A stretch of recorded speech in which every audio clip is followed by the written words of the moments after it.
అందరికీ నమస్కారం.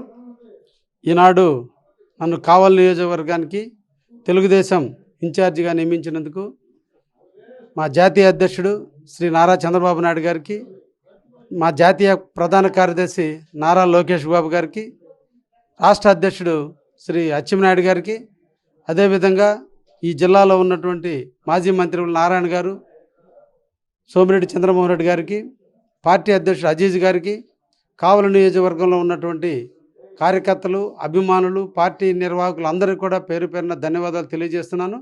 ముఖ్యంగా కావలి నియోజకవర్గ వాసి, నా మిత్రుడు, సోదర సమానుడు బేదార్ రవిచంద్ర గారు, అదేవిధంగా ఇప్పటి వరకు కార్యనిర్వహణ చేసి ఈ కావలి నియోజకవర్గానికి ఇన్ఛార్జిగా ఉన్నటువంటి సోదరుడు మాలేపాటి సుబ్బానాయుడు గారి నాయకత్వంలో మేమందరం కూడా పనిచేయడం జరిగింది. అందులో ధర్మిల ఎలక్షన్ వస్తున్న తరుణంలో ఈరోజు నన్ను ఇక్కడికి ఇన్ఛార్జిగా కూడా నియమించినందుకు పార్టీ అధినేతలందరికీ కూడా పేరు పేరున ధన్యవాదాలు తెలియజేస్తున్నాను.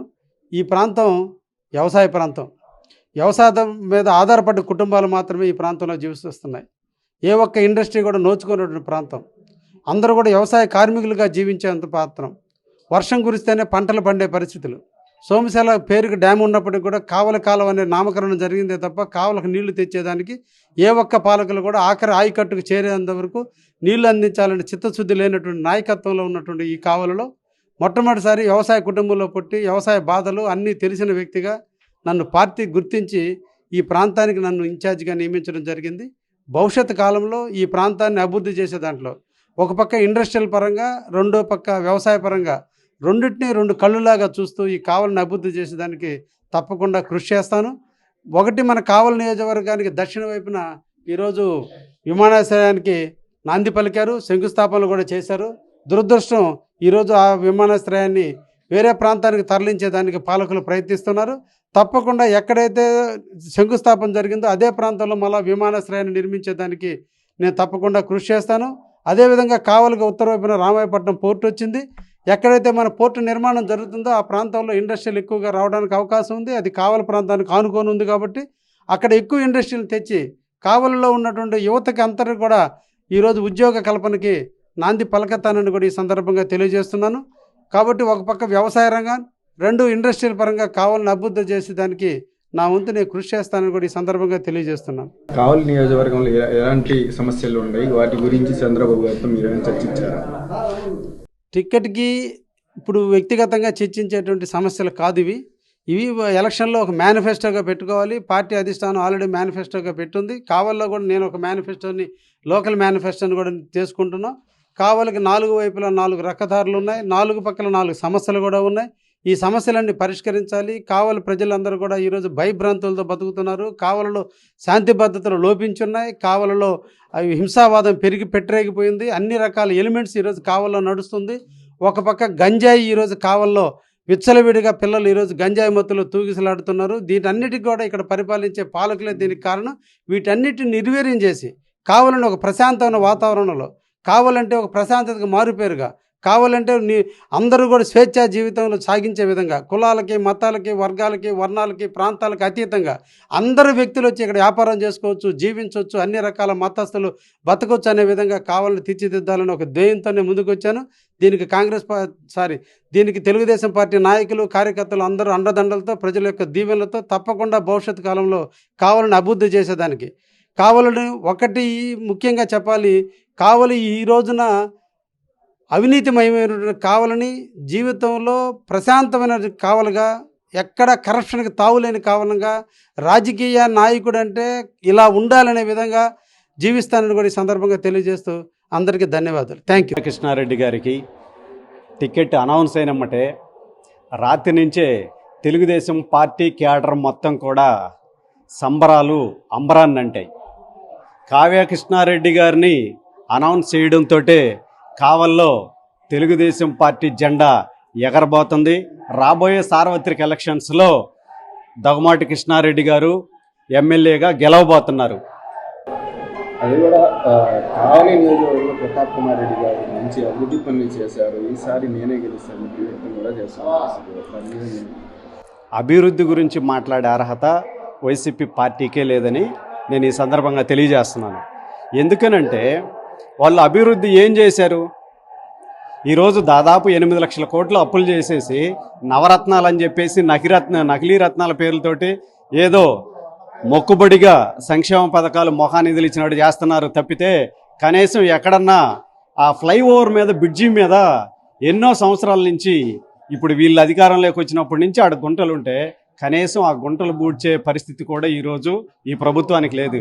ఈరోజు ఒక్కసారి తుమ్మలపేంట రోడ్డు చూసామనంటే నిత్యం ఎంతోమంది యాక్సిడెంట్లకు గురవుతూ ఉన్నారు, రోడ్డు ప్రమాదాలకు గురవుతూ ఉన్నాయి. ఒక్కసారి ఆ రోడ్డు కానీ చూసామంటే వీళ్ళు ఏం చేశారనే అభివృద్ధి? పోర్టు తీసుకొచ్చింది తెలుగుదేశం పార్టీ హయాంలోనే, ఫిషింగ్ హార్బర్ తెచ్చింది తెలుగుదేశం పార్టీ హయాంలోనే, ఎయిర్పోర్ట్ తెచ్చింది తెలుగుదేశం పార్టీ హయాంలోనే. వీళ్ళు ఏమి తెచ్చారని, ఏమి అభివృద్ధి చేశారని చెప్పి వీళ్ళు అడుగుతున్నారు. అడిగే అర్హత వైసీపీ పార్టీకి లేదు. వీళ్ళకి రోజులు దగ్గర పడ్డాయి. తొందరలోనే వీళ్ళని ఇంటికి పంపించే కార్యక్రమం జరగబోతుంది. అదేవిధంగా కావలి నియోజకవర్గం టీడీపీ తరఫున 3-4 పోటీ పడినా కానీ కావ్య కృష్ణారెడ్డి గారికి ఇవ్వడానికి ప్రధాన కారణం ఏంటంటే, కావ్య కృష్ణారెడ్డి గారికి ఇవ్వడానికి ప్రధాన కారణం ఏంటంటే దాదాపు చాలా సర్వేలు జరిగినాయి. అన్ని సర్వేల్లో కూడా ప్రథమంగా కావ్య కృష్ణారెడ్డి గారు ముందు నిలవడం జరిగింది. కావ్య కృష్ణారెడ్డి గారికి టికెట్ ఇస్తే గెలుపు అనేది 100% కన్ఫామ్ అని చెప్పి తెలుగుదేశం పార్టీ అధినాయకత్వం ఈరోజు కావ్య కృష్ణారెడ్డి వైపు మొగ్గు చూపడం జరిగింది. ఎంతమంది పోటీ పడ్డా కూడా గెలుపు గుర్రం మాత్రం కావ్య కృష్ణారెడ్డి గారే. ఇది క్యాడర్లో ఉంది, పార్టీలో ఉంది, జనాల్లో ఉంది. అందుకే తెలుగుదేశం పార్టీ అధినాయకత్వం కావ్య కృష్ణారెడ్డి వైపు మొగ్గు చూపింది. అదేవిధంగా తెలుగుదేశం పార్టీకి ఫండ్ ఇచ్చారని చెప్పేసి కావ్య కృష్ణారెడ్డి మీద కూడా కొన్ని కేసులు కూడా పెట్టడం జరిగింది, వేధించడం జరిగింది. తను పార్టీకి ఇప్పుడు ప్రతి పార్టీకి పార్టీ ఫండర్స్ ఉంటారు, ఫండ్ ఇస్తారు. ఇప్పుడు వైసీపీ పార్టీకి ఎన్ని కోట్లు ఫండ్ వచ్చినాయి? ఎప్పుడన్నా కేసులు పెట్టారా?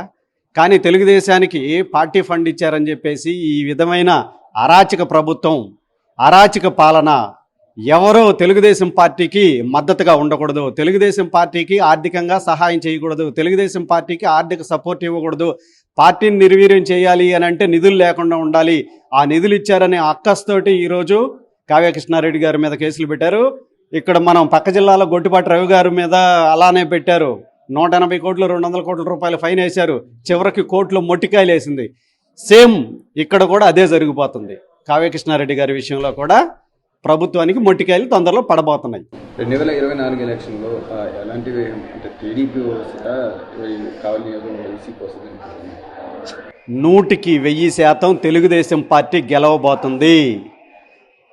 అసెంబ్లీలో కావ్య కృష్ణారెడ్డి గారు అధ్యక్ష అని మాట్లాడబోతున్నారు. కావలి నుంచి కావ్య కృష్ణారెడ్డి గారిని గెలిపించి అసెంబ్లీకి తెలుగుదేశం పార్టీ కేడర్ మొత్తం కూడా పంపబోతుంది. ఇది తథ్యం. ఎలా ఉండబోతుంది అసలు ఎలక్షన్లో? ఎట్లాంటి ఎలక్షన్లో ఒకసారి కానీ చూసామంటే దాదాపు నేను 94 ఎలక్షన్ నుంచి నేను చూస్తున్నాను. 30 సంవత్సరాల నుంచి నేను ఓటేస్తున్నాను.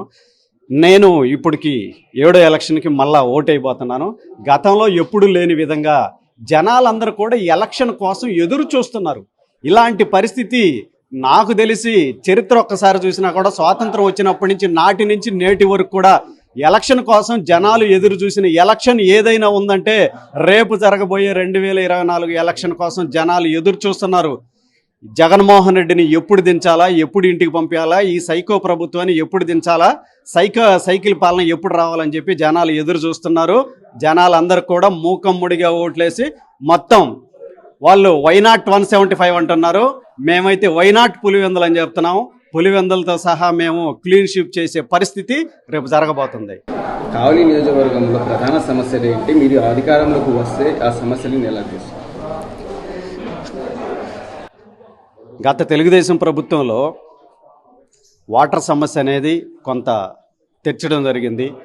ట్రంక్ రోడ్డు విస్తరణ, ట్రంక్ రోడ్డు ఎందుకనంటే మెయిన్ ఒక ట్రంక్ రోడ్డే ఉంది కాబట్టి ఆ విస్తరణ చేస్తామని చెప్పేసి వాళ్ళు చేయకుండా వదిలేశారు. వాటర్ సమస్య, ఇవన్నీ కూడా ఈ డ్రైనేజ్ సమస్యలు కావచ్చు, వీటన్నిటి మీద దృష్టి పెట్టి తెలుగుదేశం పార్టీ వచ్చిన తర్వాత అభివృద్ధి వైపే నడవబోతా ఉంది.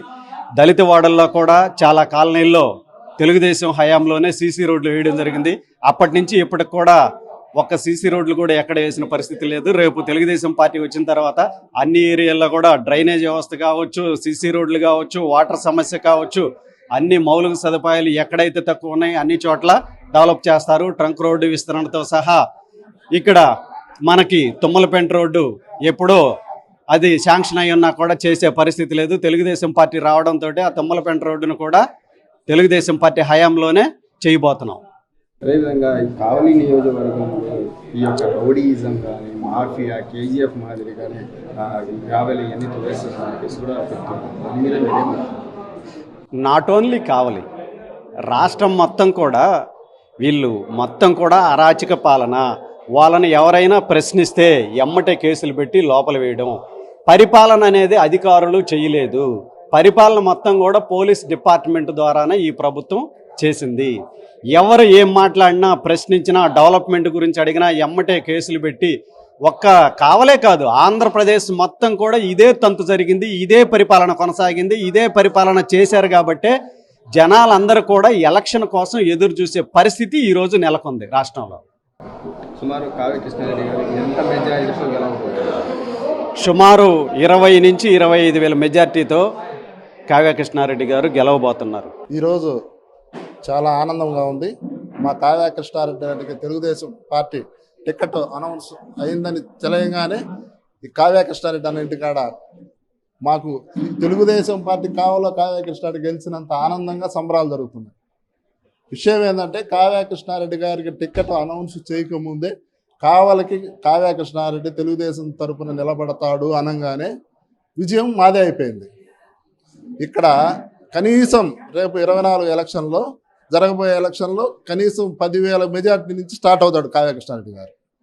ఎందుకు అలా కావ్య కృష్ణారెడ్డి గారు? కావ్య కృష్ణారెడ్డి మీద ఉండే అభిమానం కానీ, పార్టీ ప్లస్ పాయింట్ కానీ, వైఎస్ఆర్సీపీ చూసిన దోపిడీలు కానీ, అరాచకాలు కానీ, ప్రభుత్వ వ్యతిరేకత అది ఒకటైతే, కావ్య కృష్ణారెడ్డి మంచితనము, పేదలకు చేసే సహాయము అన్నిటి గురించి ఆయన సహృదయుడు, అందరికీ లేని పేదలకు అందరికీ సహాయం చేసేవాడు వ్యక్తి. కాబట్టి ఒక పార్టీ పరంగానే కాదు, సామాన్య ప్రజలు కూడా కావ్య కృష్ణారెడ్డి అంటే నడవడానికి కూడా ఈరోజు సిద్ధంగా ఉన్నారు. ఎలాంటి సేవలు చేశారు కావ్య కృష్ణారెడ్డి చారిటబుల్ ట్రస్ట్ ద్వారా పేద ప్రజలకి ధన సహాయం కావచ్చు, వస్తు రూపేణ కావచ్చు, పెళ్లిళ్ళకి కావచ్చు, ఎన్ని విధాల సహాయపడున్నాడు.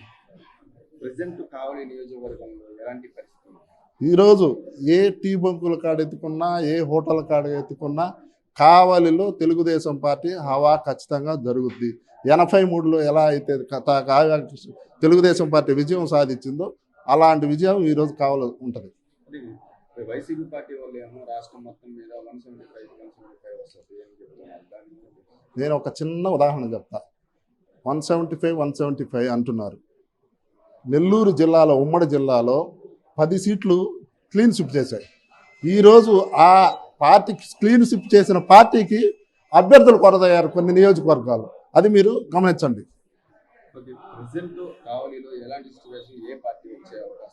తెలుగుదేశం పార్టీ డంకా విజయం మోగిస్తుంది. కావ్య కృష్ణారెడ్డి గారు 10,000 మెజారిటీతో స్టార్ట్ అవుతున్నారు. దానికి ఎలాంటి తిరుగులేదు. కావలి నియోజకవర్గంలో గ్రావెల్ అనేది ఎక్కువగా దందా చేస్తున్నారు.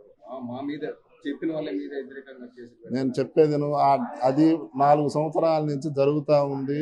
అందరికి తెలిసిన విషయమే. దీంట్లో కొత్త ఏం కాదు. కలెక్టర్ దృష్టికి మా పార్టీ వల్ల ఎప్పుడో తీసుకెళ్లారు దాన్ని. దానిపై విచారణ చేస్తా ఉన్నారు కదా. అందరికి తెలుసు ఎవరు ఏం చేస్తున్నారనే సంగతి. దాని గురించి మనం ప్రత్యేకంగా చెప్పుకో అవసరం లేదు. ఈ సందర్భం ఏంటంటే చెప్పేది, వైఎస్ఆర్సీపీ అధికారంలోకి వచ్చిన తర్వాత సుమారు మా ఆర్య వైశ్యుల మీద 29 మంది మీద దాడులు జరిగినాయి. దానిని ఒక్కరిని శిక్షించిన పాపాన పోలేదు. వ్యాపారస్తులకు కూడా అదే విధంగా చాలా ఇబ్బందులు పడ్డారు. కాబట్టి మా ఆర్య వైశ్యులంతా ఈసారి తెలుగుదేశం వైపే 80% తెలుగుదేశం వైపే మొగ్గు చూపుతున్నారు.